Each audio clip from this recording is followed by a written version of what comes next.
or 4 of those animals were females in reproductive age, it's a huge impact on the population. So we modeled that level of roadkill for that particular population. We think we have about 130 tapirs in Morro do Diabo. That's our estimate based on the research that we've done. And when we modeled the population and the impact of that level of roadkill, the model told us that if that continued, tapirs would go extinct in Morro do Diabo in about 40 years.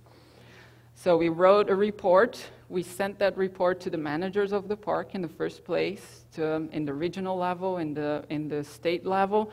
We called the media.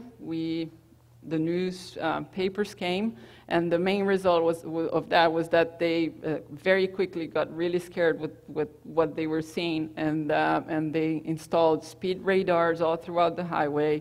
We have now this huge signposts telling people to slow down and informing them about the animals that we have in Morro do Diabo.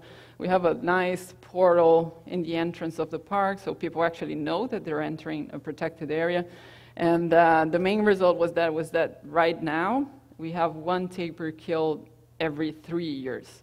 So we went from, thanks.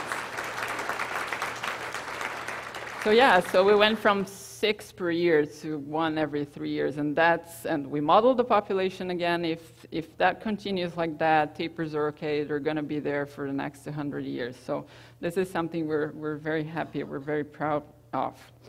But then we also, when we worked in the Atlantic forest, we also found out that the tapirs, they lived in Morro do Diabo, they lived inside the park, but eventually they would leave the park and cross the landscape in between the park and the surrounding forest fragments around the park, and they would go to these fragments, they would spend some time over there looking for other resources that they couldn't find in the park. They would eventually come back. So what we saw was a lot of movement throughout the landscape around Morro do Diabo, and then we thought, okay, well, these animals, they're actually showing us potential places where we could establish corridors.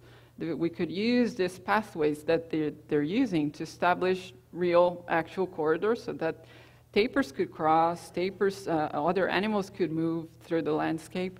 So we have been using tapirs as landscape detectives, as we like to call them. So they tell us where to go, and then we go there, we establish corridors. If you look at satellite images of how it was before and how it is today, we can already see the corridors forming in between the forest fragments around Morro do Diabo State Park, and that's thanks to research data that